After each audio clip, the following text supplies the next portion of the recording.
Assalamualaikum warahmatullahi wabarakatuh.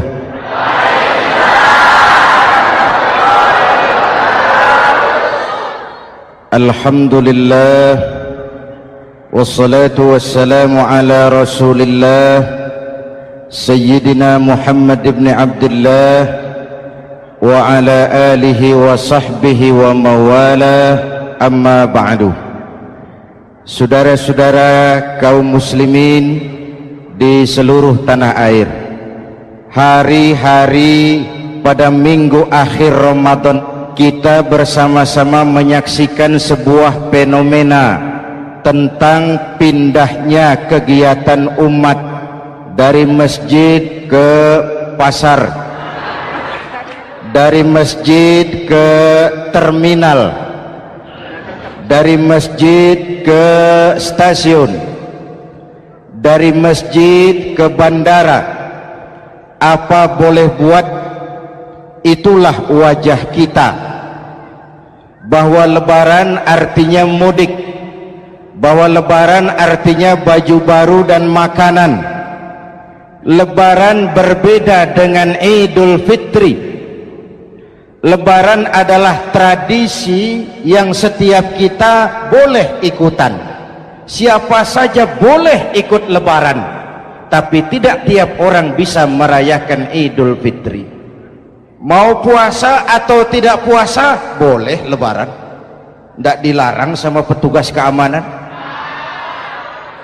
Mau ibadah Ramadan atau tidak melaksanakan ibadah Ramadan, boleh ikut lebaran. Tapi tidak berarti merayakan Idul Fitri, karena selalu ada kos dari apa saja yang kita lakukan. Saya mau cerita, mau dengar nggak?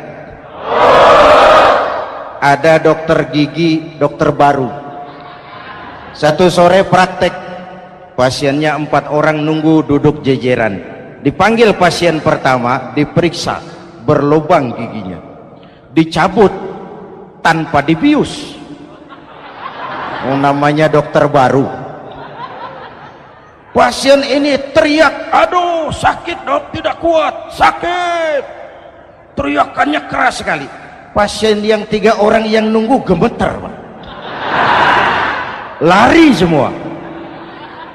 Sudah saya dicabut, diobati, selesai, tanya, sudah selesai dok? Sudah mas. Berapa biayanya? 200.000. Loh, biasanya kan 50.000, kok 200.000? Biasanya sih memang 50.000, tapi siapa suruh kau teriak? Yang 3 lari.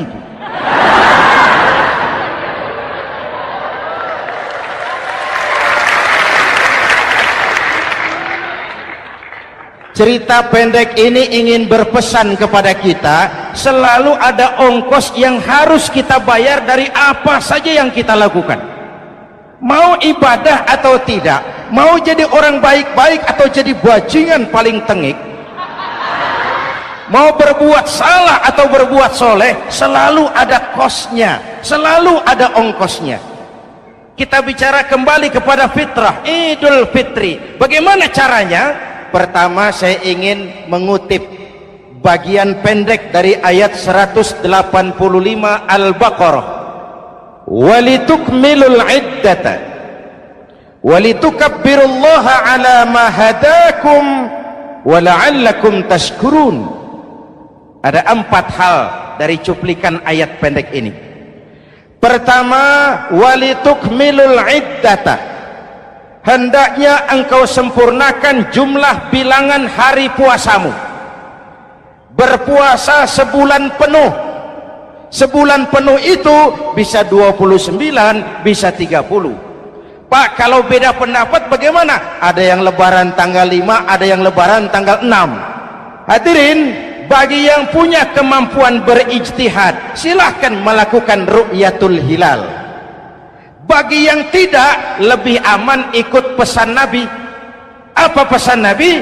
Fa iza ikhtalaftum fa alaikum bis sawadil a'zam ma'al haqqi wa ahlihi.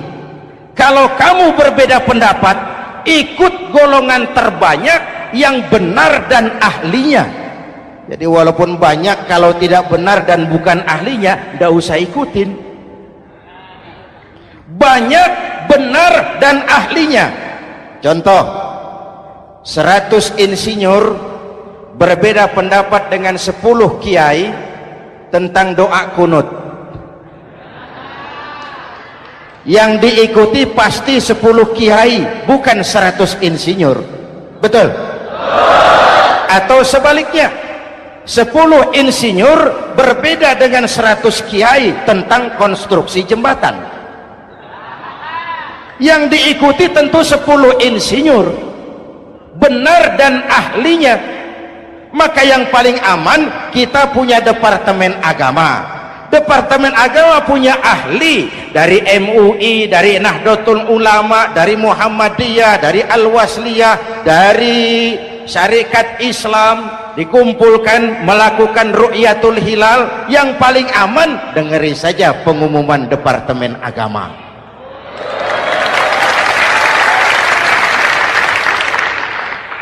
Tapi tetap menghormati mereka yang meyakini 1 Syawal jatuh pada tanggal 5. Beda boleh, marah jangan. Jelas? Saudara boleh suka tempe, tapi jangan menghina orang yang tidak suka tempe. Saudara boleh senang tahu, tapi jangan ngenyek karo wong yang senang tahu. Hadirin yang saya hormati, walitukmilul iddata, kalau mau kembali kepada fitrah, sempurnakan jumlah bilangan hari puasamu. Makna sempurnakan di sini 2, sempurnakan 1 bulan penuh dan sempurnakan semangat puasamu. Walaupun Ramadan berakhir, puasa jangan selesai. Kenapa? Tangan kita masih tetap terus puasa dari mengambil yang bukan milik kita. Lidah kita walaupun Ramadan sudah selesai tetap berpuasa dari memfitnah dan menggunjing orang lain. Kaki kita walaupun Ramadan sudah selesai tetap puasa dari berjalan ke tempat yang tidak baik. Perut kita tetap berpuasa dari kemasukan barang-barang yang haram. Sempurnakan semangat puasamu. Sikap disiplin, sikap jujur, merasakan kehadiran Allah dekat dalam hidup. Nih contoh ringan, tadi waktu asar dan zuhur saudara sholat apa tidak? Sholat. Waktu sebelum sholat kan berwudu, ketika berwudu kan berkemur. Umpama waktu berkemur itu saudara korupsi, sedikit saja airnya saudara minum, saya yakin jangankan petugas keamanan, teman wudhu sebelah pun tidak akan tahu kalau waktu berkemur saudara korupsi. Kalau selesai Ramadan ini diterjemahkan, insya Allah negara kita bersih, berkurang korupsinya. Hadirin yang saya cintai, saya kembali kepada pesan Al-Baqarah 185 tadi. Walitukmilul iddata, sempurnakan jumlah bilangan hari puasamu. Puasa sebulan penuh dan kemudian lanjutkan semangat Ramadan.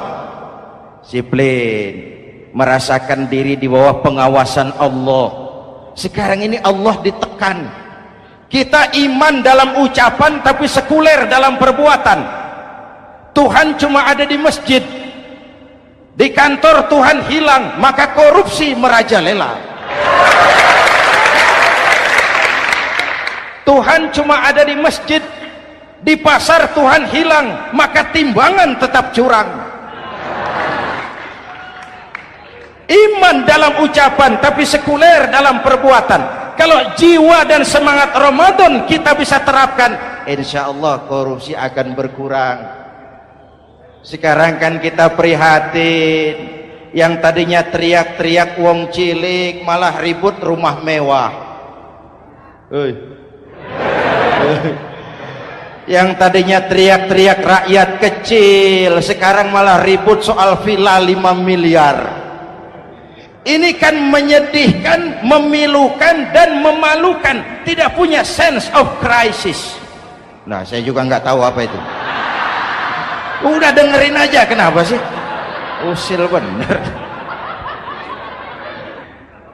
Padahal ekonomi kita masih terpuruk, lapangan kerja sulit,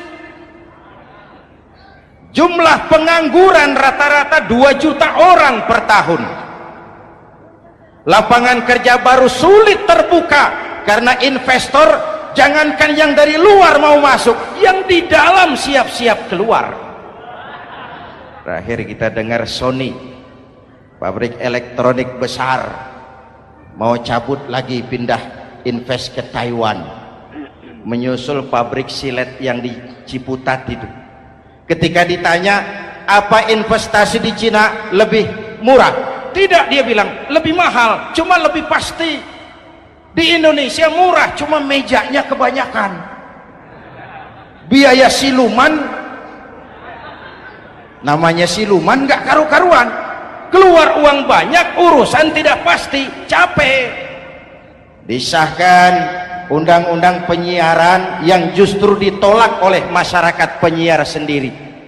Industri penyiaran bakal kolaps karena sekarang ini boro-boro mereka industri televisi mau break even point, mau pulang modal, dengan ke depan bisa bangkrut. Akibatnya bisa kita pastikan, jumlah pengangguran makin bertambah. Hadirin yang saya hormati, kita memang setuju jangan terlalu mengadopsi siaran-siaran televisi dari luar, kita harus punya filter. Tapi pada sisi yang sama kita juga harus memperhatikan lapangan kerja buat rakyat kita ini. Walitukmilul iddata, sempurnakan jumlah bilangan hari puasamu. Kalau jumlah hari puasa sudah sempurna, tuntunan yang kedua dari Al-Quran, walitukabbirullah, hendaknya engkau agungkan nama Tuhanmu. Takbiran, takbiran itu bisa sendiri, bisa berjamaah, bisa di rumah, bisa di masjid, bisa di surau, bisa dengan pawai keliling, asal dilaksanakan dengan tertib dan tidak mengganggu lalu lintas umum. Prakteknya yang terjadi, pawai keliling itu mengganggu ketertiban umum, perang petasan, mengganggu lalu lintas, terjadi macam ada yang takbiran bawa bendera partai. Innalillahi wa inna ilaihi raji'un. Ini takbir politik. Hadirin yang saya hormati, kalimat takbir dalam kondisi kita, saya ingatkan kepada satu ungkapan Bung Tomo. Bung Tomo, pelaku sejarah, tokoh 10 November yang dikenal sebagai Hari Pahlawan, dalam satu pidatonya saya ingat pernah berkata, andai kata tidak ada kalimat takbir, ini ungkapan Bung Tomo, andai kata tidak ada kalimat takbir, saya tidak tahu dengan apa saya harus menggerakkan putra-putra terbaik bangsa untuk bangkit berjuang melawan penjajah.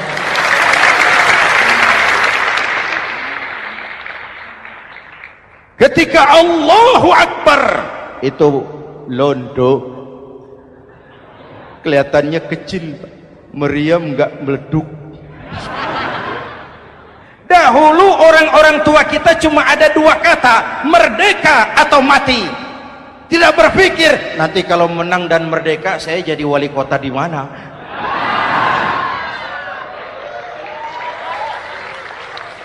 Kalimat takbir, bangsa ini harus bangkit dari keterpurukan.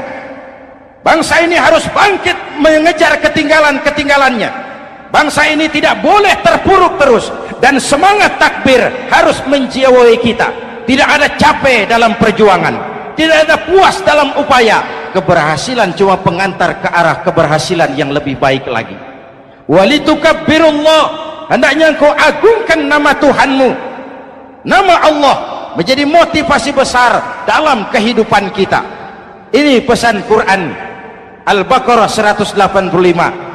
Pesan kedua, setelah sempurnakan jumlah bilangan hari puasamu, agungkan nama Tuhanmu. Takbiran, kalimat takbir sendiri kalau kita lihat pada kalimatnya ada kata la ilaha illallah wahdah sadaqa wa'dah wa nasara 'abdah wa a'azza jundah wa hazamal ahzaba wahdah. Tidak ada Tuhan selain Allah, esa, tidak beranak, tidak diperanakan, wahdah, tidak bisa diumpamakan dengan apapun. Sadaqa wa'dah, Allah yang maha menepati janjinya. Wa nasara 'abdah, Allah yang maha menolong hambanya. Kalau bukan kebesaran Allah, berat berjuang Ramadan ini melawan musuh yang tidak nyata. Puasa itu kalau olahraga golep, benar Pak. Kalau tinju lawannya kelihatan, betul. Sepak bola musuh kelihatan, bulu tangkis kelihatan, golf siapa musuhnya? Itulah puasa, menghadapi musuh yang tidak kelihatan. Itu lebih berat daripada perjuangan mengangkat senjata, lebih berat daripada berjuang mengorbankan harta. Tapi kalau di bulan Ramadan saja Rasulullah menang dalam perang Badar, itu harus jadi sumber motivasi. Dengan kalimat takbir, dengan keagungan Allah, bangsa Indonesia harus bangkit dari keterpurukan. Ibu bapak hadirin yang saya hormati, jadi bukan akhir Ramadan lalu sibuk beli baju. Boleh, boleh, tapi bukan itu yang utama. Laisal id bilibasin jadid, walakinnal id bita'atin yazid. Idul Fitri bukan pakaian baru. Idul Fitri adalah ketaatan yang meningkat, yang telah ditempa, digojlok, digembleng oleh Ramadan. Jadi kalau Ramadan rajin baca Quran, lalu selesai Ramadan sayonara Quran, latihan tidak berhasil. Ramadan rajin ke masjid, selesai Ramadan selesailah ke masjid. Awal Ramadan full house sampai ke halaman, akhir Ramadan cuma imam berdua tikar. Masjid kembali senyap, padahal masjid adalah pusat kegiatan umat. Saudara lihat dari sejarah, ketika hijrah ke Madinah, Rasul singgah di Kuba. Apa yang beliau lakukan? Membangun masjid. Ketika sampai di Madinah, kesibukan pertama beliau apa? Mencari rumah dinas? Bukan. Kesibukan pertama beliau mencari lokasi di mana membangun masjid. Isra dan Mi'raj, perjalanan besar dimulai dari masjid ke masjid. Ini indikasi masjid memang merupakan pusat kegiatan umat. Umat Islam dengan masjid seperti ikan dengan air, tidak boleh pisah. Ada ikan yang tidak betah di air? Ada. Ikan mau modar. Kalau umat sudah mulai menjauhi masjid, jiwanya yang akan mati. Kalau jiwanya mati, jasadnya masih hidup, itu namanya bangkai berjalan. Walitukabbirullah, engkau agungkan nama Tuhanmu. Takbiran, setelah berjuang penuh membina takwa, mengharap ridho, mengendalikan nafsu. Ingat loh, puasa itu bukan menghilangkan nafsu, mengendalikan, menempatkan pada tempatnya. Manusia tanpa nafsu bukan manusia, tapi manusia yang disetir nafsu turun jadi binatang, bahkan lebih rendah daripada binatang. Puasa ini menempatkan nafsu di tempatnya. Hai laki-laki, kamu nafsu sama perempuan? Betul Pak. Perempuan suka laki-laki? Betul Pak. Boleh lewat sini, lewat pintu yang disebut nikah. Ini nafsu disalurkan lewat pintu yang disebut nikah. Jangan seperti ayam kawin tiap malam, nikah tidak mau.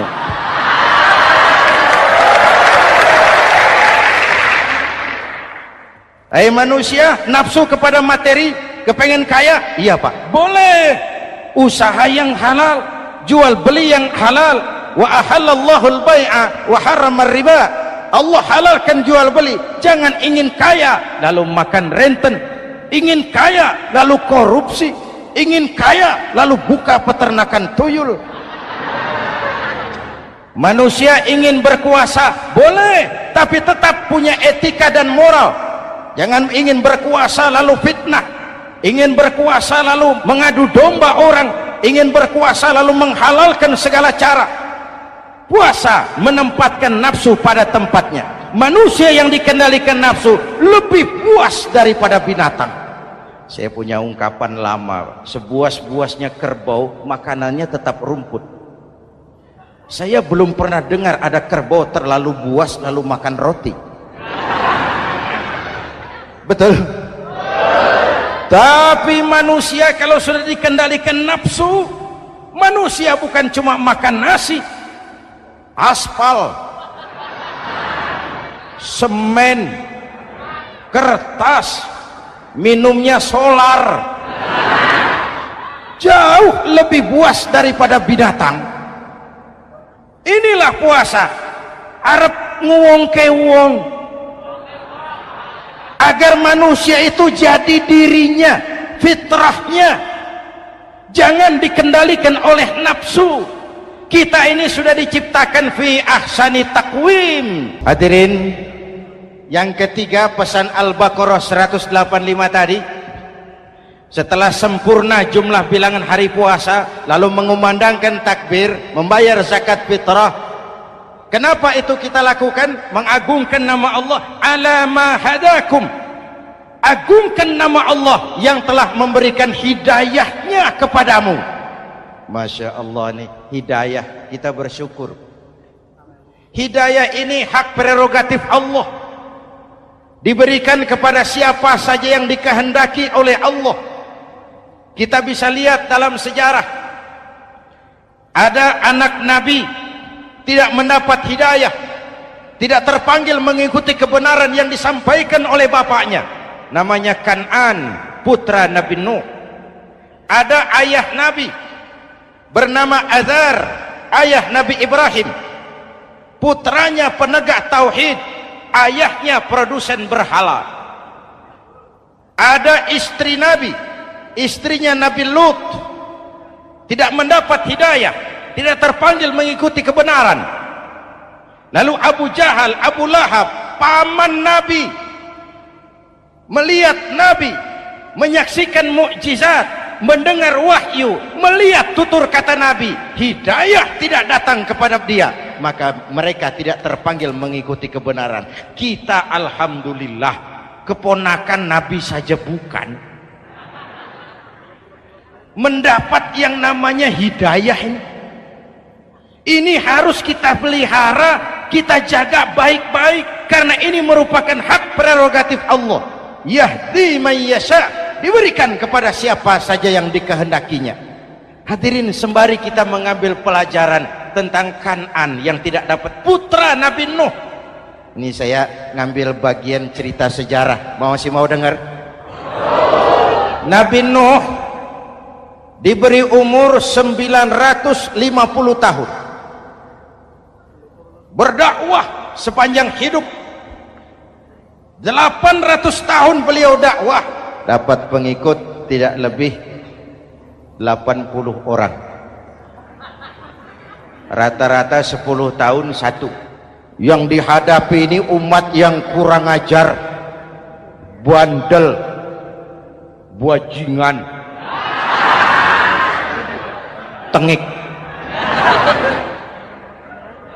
Kalau diceramahi, telinganya ditutup dengan tangannya. Ini saking kurang ajarnya ini umat. Diberikan dakwah, telinganya ditutup dengan tangan. Nabi Nuh ketika di puncak kesabarannya munajat, ya Rabb, bagaimana Nuh? Siang malam saya berdakwah kepada umat ini, saya sampaikan risalahmu, saya canangkan seruanmu, saya sampaikan ajaranmu. Inni da'autu qaumi lailan wa nahara, siang malam saya berdakwah kepada umat. Wa inni kullama da'autuhum ja'alu asabi'ahum fi adhanihim, tiap kali saya sampaikan dakwah kepada mereka, mereka tutup telinganya dengan tangannya. Saya tidak sanggup menghadapi umat seperti ini, ya Allah. Habis mau kamu bagaimana Nuh? Sikat saja sudah semua ini, bikin mati saja. Nanti kalau punya anak, anaknya kafir lagi. lebih baik bapak moyangnya, mbah-mbahnya sikat semua. Rabbi la tazar 'alal ardi minal kafirina dayyara, jangan disisakan orang kafir, habisin semua. Itu mau kamu? Iya. Buat kapal Nuh, nanti aku turunkan banjir. Dengan apa saya membuat kapal ya Rabb? Pakai kayu. Nuh, kayunya dari mana ya Rabb? Dari pohon tentu. Pohonnya belum ada ya Rabb, tanam dulu. Nuh membuat kapal, kayunya nanam pohon dulu. Apa artinya? Perjuangan bukan simsalabim abracadabra. Perjuangan bukan makan lombok, ini hari dimakan, ini hari pedas. Perjuangan itu proses, ada keringat, ada air mata, ada darah, tempo-tempo nyawa. Itulah perjuangan. Sudah pohon ditebang, buatkan kapal di tengah kampung. Umat unjuk rasa lagi. Nuh makin gila, bikin kapal di tengah kampung, mau belayar kemana? Selesai Nuh, selesai ya Rabb, naik. Orang-orang yang beriman bersamamu naik, binatang serba sepasang naik. Naik Nuh, naik orang beriman, naik binatang serba sepasang. Gerimis mulai turun.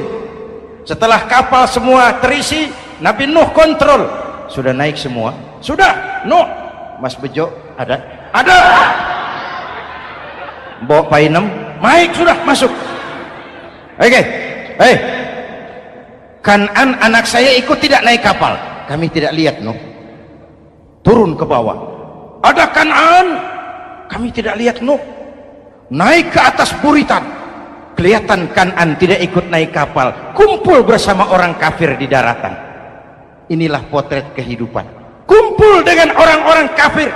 Berapa banyak anak-anak kita tidak mau ikut orang tuanya ke masjid, kumpul dengan orang-orang kafir di tempat maksiat.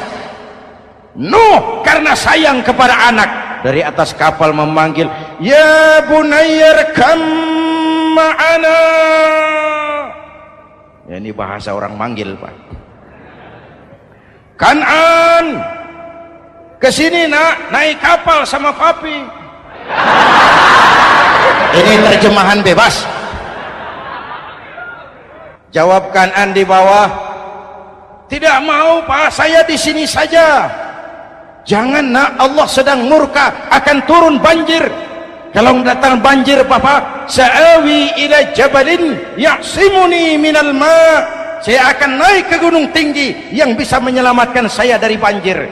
Kan'an naik ke gunung tinggi, gunung pun tenggelam dihantam banjir. Dalam puncak kepedihan, Nabi Nuh akhirnya sadar, ya Allah, kalau orang kafir tenggelam memang saya yang minta, tapi Kan'an kan anak saya. Nuh, anggap Kan'an bukan anakmu. Wa innahu amalun ghairu salih. Nuh sadar, akhirnya bilang, ana urid wa anta turid wallahu fa'alun lima yurid. Aku punya kemauan, kau Kan'an punya kemauan, Allah juga punya kemauan. Kemauan Allah lah yang akhirnya jadi kenyataan. Nek sekarang juga kita ngadepi musim banjir. Bukan banjir air saja, banjir peradaban-peradaban yang masuk ke negeri kita. Banjir maksiat, banjir munkarot. Kalau kita sudah ke masjid, kita sudah naik kapal, tolong kontrol anak-anak kita, tolong kontrol tetangga kita. Ayo naik kapal, banjir.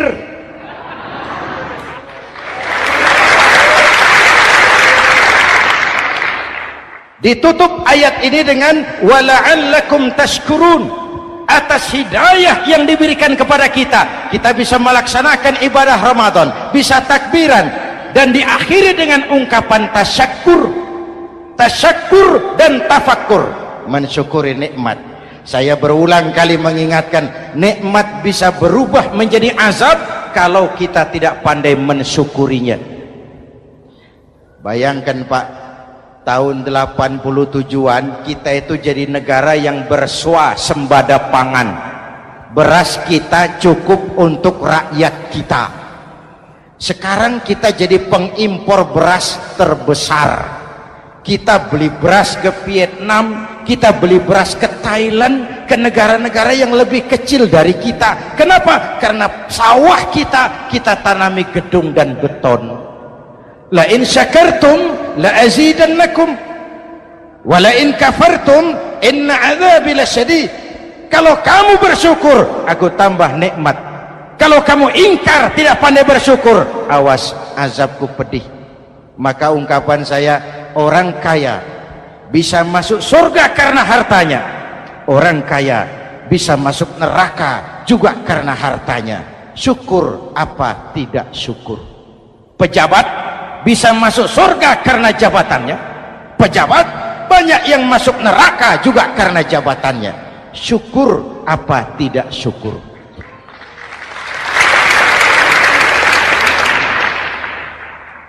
Orang alim, kiai bisa masuk surga karena ilmunya. Orang alim pun bisa masuk neraka lebih dulu dari penyembah berhala juga karena ilmunya. Syukur apa tidak syukur? Kasih jabatan sebagai pemimpin lalu menyadari sayyidul qaumi khadimuhum. Pemimpin suatu umat adalah pelayan bagi umat itu. Pelayan harus melayani, bukan minta dilayani. Selama ini kita memandang jabatan itu jalan pintas menuju kaya. Jabatan itu artinya kekuasaan dan fasilitas, maka yang lahir rampok-rampok baru.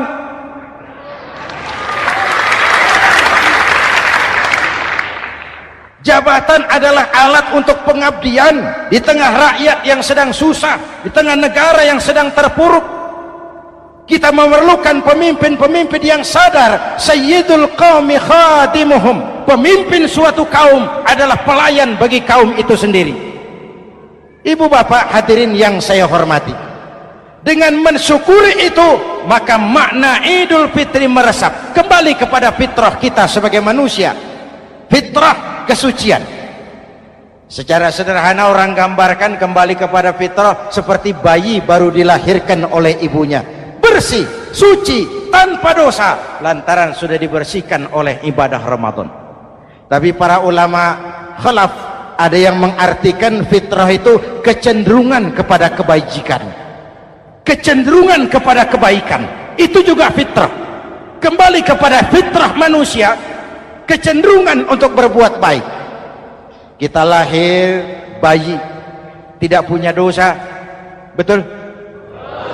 Tidak ada dosa warisan dalam Islam. Kalau harta warisan ada, dosa warisan tidak. Karena itu dalam Islam juga tidak ada penebusan dosa. Kalau dosa bisa ditebus dengan uang, tentu Menteri Keuangan nomor 1 masuk surga.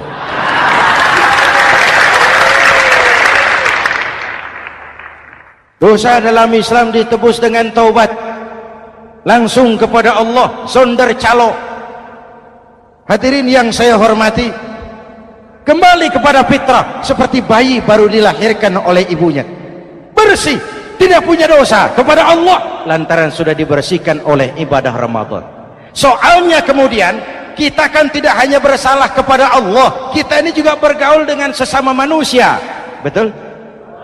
Sebuah hadis, sahabat ditanya oleh Rasul, atadruna manil muflis? Saudara-saudara, tahu kamu siapa orang yang bangkrut?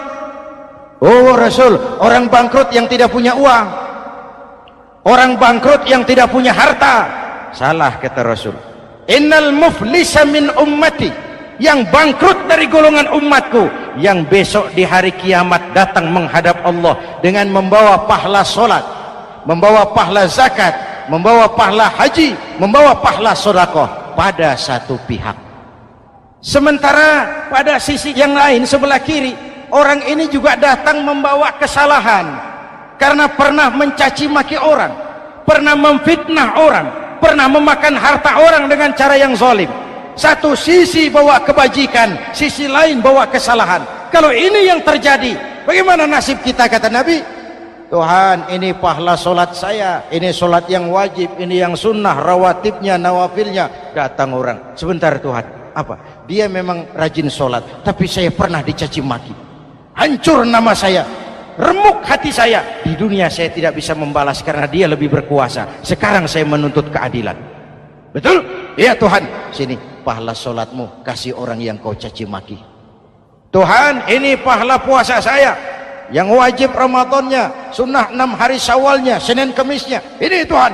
Datang lagi, sebentar Tuhan. Kenapa? Dia memang rajin puasa, tapi saya pernah difitnah tanpa benar, dicorengkan arang ke dahi, hancur nama saya karenanya. Saya menuntut keadilan karena di dunia waktu itu cuma banyak pengadilan tapi tidak ada keadilan. Benar? Benar. Ini pahala sholatmu kasih orang yang kau fitnah. Tuhan, ini pahala zakat saya. Datang lagi, Tuhan, dia memang suka zakat tapi korupsinya lebih besar dari zakatnya. Nuntut keadilan. Sini pahala zakatmu kasih. Kalau habis pahala kebaikan, orang yang menuntut masih banyak, diambillah dosa orang yang kita sakiti, diberikan kepada kita. Pahala dipreteli, dosa diberikan. Apa enggak bangkrut? Ibarat orang dagang, modal habis, tagihan hutang datang terus. Kenapa? Orang ini cuma baik hubungannya kepada Allah, tapi tidak baik hubungannya dengan sesama manusia. Karena itu, dalam konteks dengan fitrah, manusia makhluk yang fitrah. Apa fitrah itu? Pertama, manusia makhluk yang bertuhan. Itu fitrah. Mengingkari Tuhan, mengingkari fitrah. Yang kedua, manusia makhluk sosial, zon politikan. Itu fitrah. Kita tidak bisa hidup sendiri. Betapa dan siapapun kita memerlukan yang lain. Maka nuansa Ramadan intinya adalah silaturahmi. Nuansa Idul Fitri silaturahmi antar sesama kita. Ada baiknya saya ingatkan lagi sebuah hadis. Masih mau dengar? Selesai sholat Id, sahabat mendengar Rasul mengucapkan amin 3 kali. Amin, amin, amin. Ya Rasul, ada apa? Tadi turun Jibril selesai sholat, mau berdoa. Muhammad, aku mau mohon kepada Allah, mau kau aminkan? Silahkan Jibril. Jibril doa, Rasul amin. Doanya 3 macam permohonan, maka Rasul 3 kali mengucapkan amin. Kalau sudah Jibril yang doa, Rasul yang amin, apa ya doanya ditolak? Apa isi doanya? Yang pertama, ya Allah, doa malaikat Jibril, hari ini 1 Syawal, waktu itu doanya, saya mohon kepadamu, jangan engkau terima puasa dan ibadahnya anak yang durhaka kepada ibu bapaknya. Rasul mengucapkan amin. Renungan buat kita. Itu sebabnya barangkali sesibuk-sibuk di Jakarta masih mau mudik nemui orang tua.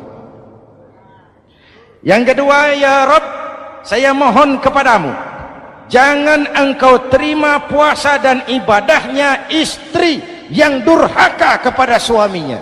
Amin. Kedengaran Bu? Ada ibu-ibu tanya, Pak, kalau suami yang durhaka sama istrinya bagaimana? Hadisnya tidak menjelaskan itu, Bu.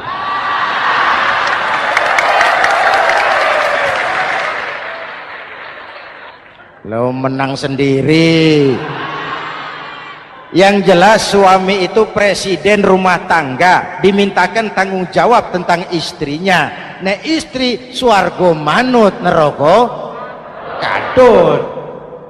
Ketika pulang Isra Mi'raj saja Rasul bercerita, aku diperlihatkan neraka.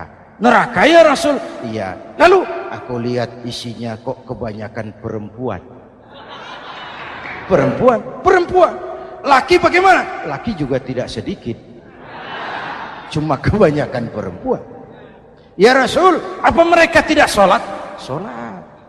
Apa mereka tidak ngaji? Oh, rajin mereka sama suaminya. Kenapa banyak mereka di sana? Rasul senyum dan menjawab, hunna yakfurnal asir. Umumnya perempuan kurang bisa terima kasih sama suaminya.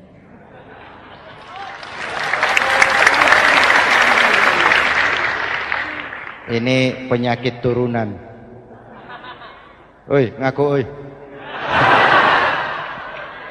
Lalu yang ketiga, ya Allah, hari ini saya mohon kepadamu, jangan engkau terima puasa dan ibadahnya muslim yang tidak mau memaafkan sesama saudaranya muslim. Memaafkan lebih berat daripada meminta maaf, tapi memberi maaf lebih mulia daripada meminta maaf. Inilah nuansa mengembalikan semangat saling menghargai, saling mencintai, keutuhan, kerukunan, dan kedamaian. Sudah capek kita rakyat dengan konflik, sudah capek kita dengan mengedepankan perbedaan dan bukan persamaan. Sudah waktunya kita berbeda tapi tetap bergandengan, tetap bersama menyongsong hari esok yang lebih baik. Mintalah ridho ibu bapak, suami kepada istri, istri kepada suami, dan memaafkan sesama saudara muslim sehingga kita benar-benar kembali kepada fitrah.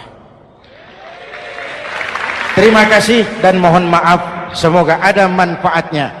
Usikum wa nafsi bitaqwallah. Wassalamualaikum warahmatullahi wabarakatuh.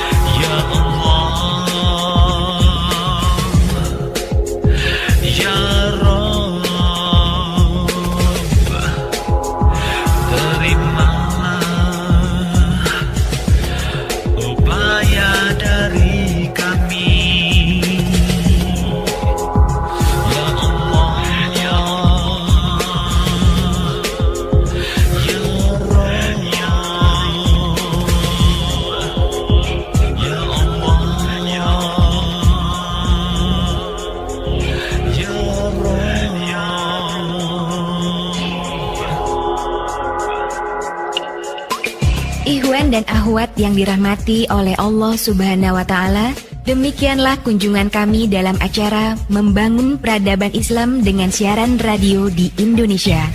Syukur alhamdulillah atas nikmat Islam dan indahnya persaudaraan yang Allah karuniakan kepada kita semua.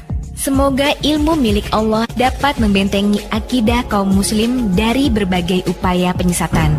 MPI DSRI ini merupakan komunikasi dan jabat erat di antara kami, Irena Center, Indonesian Commercial Jockey, serta berbagai media di seluruh Indonesia. Terima kasih. Wassalamualaikum warahmatullahi wabarakatuh.